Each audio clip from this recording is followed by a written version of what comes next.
आज दिनांक 20/5/2025 रोजी बार्शी येथील जिल्हा व सत्र न्यायाधीश श्री विक्रमादित्य मांडे साहेब यांनी ग्वालेर मध्य प्रदेश येथील 4 आरोपींना सक्त मजुरीची शिक्षा ठोठावण्यात आलेली आहे। यातील सगळ्यात महत्त्वाची गोष्ट की दिनांक 6/4/2023 रोजी सुभाषनगर येथे एका घराची घरफोडी या आरोपींनी केली होती। त्याबाबत बार्शी शहर पोलीस स्टेशनला गुन्हा रजिस्टर नंबर 258/2023 अन्वये गुन्हा दाखल झाला होता। सर्वप्रथम हा गुन्हा अज्ञात आरोपींविरुद्ध दाखल झाला होता। पण सगळ्यात महत्त्वाची याची गोष्ट अशी की यातील आरोपींनी जी गुन्ह्यात गाडी वापरली होती ती गाडी CCTV मध्ये निष्पन्न झाली। त्याच्यानंतर सर्वप्रथम ह्या गुन्ह्याचा तपास तत्कालीन PI श्री गिरी गोसावी यांनी केला। सदर गुन्ह्याचा तपास नंतर स्थानिक गुन्हे शाखा सोलापूर यांच्याकडे हस्तांतरित झाल्यानंतर सदर गुन्ह्याचा तपास शैलेश खेडकर PSI यांच्याकडे सोपवण्यात आला। या गुन्ह्याचा तपास त्यांच्याकडे सोपवण्यात आल्यानंतर त्यांनी सर्वप्रथम येथील आरोपी नंबर 1 पवन कुमार आर्य व मनोज कुमार आर्य या दोघांना अटक केली आणि अटक करते वेळेस या गुन्ह्यात जो चोरीचा माल या दोघांकडून हस्तगत करण्यात आला आणि सदर मुद्देमाल हा यात जे सोन्याचे दागिने होते हे सोन्याचे दागिने येथील फिर्यादीचे आहेत। हे फिर्यादीने हे तपासाकामी ओळखले।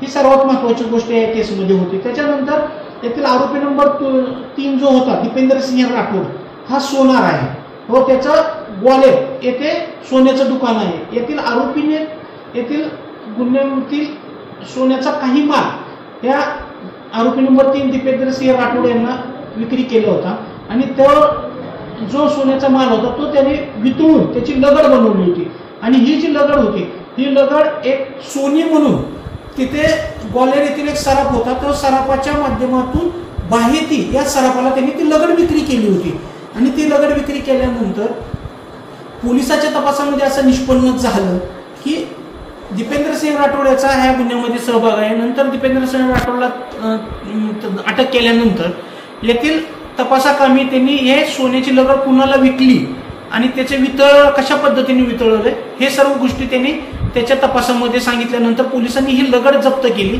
आणि सगळ्यात महत्त्वाची गोष्ट म्हणजे जे 2 सोनार होते बाहेती आणि सोनी ह्या दोन्ही सराफांना पोलिसांनी साक्षीदार म्हणून बनवलं आणि ह्या कामामध्ये त्या दोघांची साक्ष व्हिडिओ कॉन्फरन्सिंगद्वारे नोंदवण्यात आली आणि त्यांनी ही लगड यातील आरोपींनी वितळवलेली आहे आणि हा संपूर्ण माल बार्शी येथील चोरीचा आहे ही गोष्ट पोलिसांना सांगितली आणि पोलिसांनी त्याप्रमाणे त्यांचा जबाब नोंदवल्यानंतर त्यांनी बार्शी येथील न्यायालयामध्ये व्हिडिओ कॉन्फरन्सिंगद्वारे साक्ष दिली आणि त्यामध्ये ती लगड ओळखली, आरोपीला ओळखलं आणि हा मुद्देमाल चोरीचा आहे आणि तो बार्शी येथील गुन्ह्यातील आहे हे त्यांनी मेहरबान कोर्टात सांगितलं। ही सगळ्यात महत्त्वाची गोष्ट या केस कामी आरोपी विरुद्ध सबळ पुरावा रेकॉर्डवर आणण्यासाठी महत्त्वाची ठरली। त्याच्यानंतर सगळ्यात महत्त्वाची अशी गोष्ट की यातील जो मुद्देमाल आहे सोन्याचा काही मुद्देमाल जो जसा चोरीला नेला तशा पद्धतीनेच आरोपीच्या ताब्यात मिळून आला, परंतु त्या मुद्देमालाबाबत आरोपीने कोणत्याही प्रकारचे एक्सप्लेनेशन मेहरबान कोर्टात न दिल्याने सदरचा मुद्देमाल हा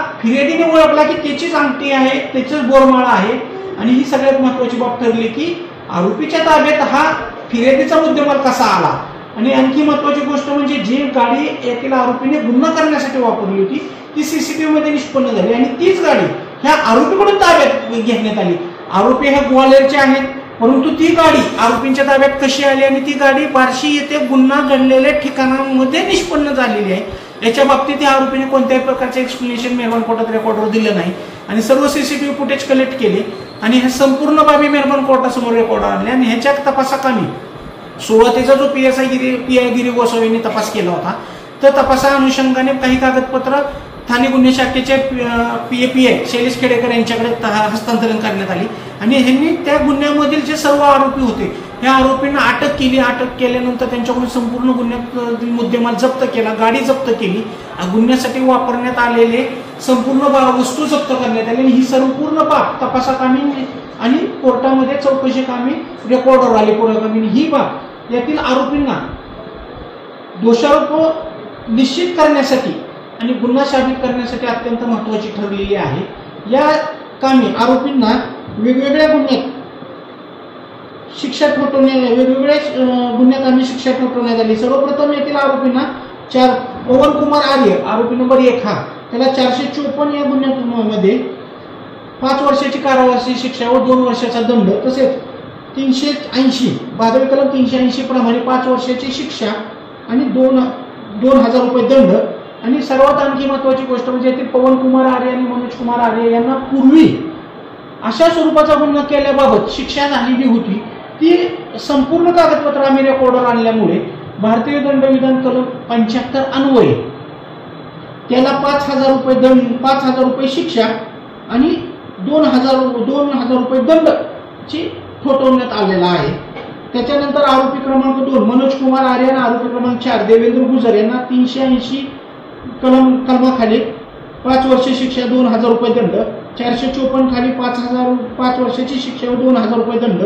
आणि येथील जो आरोपी नंबर 3 होता दीपेंद्र सिंह राठोड यांनी तो सोन्याची लगड बनवली होती, त्याला भादवी कलम 413 अन्वये 7 वर्षाची शिक्षा आणि 5,000 रुपये दंड।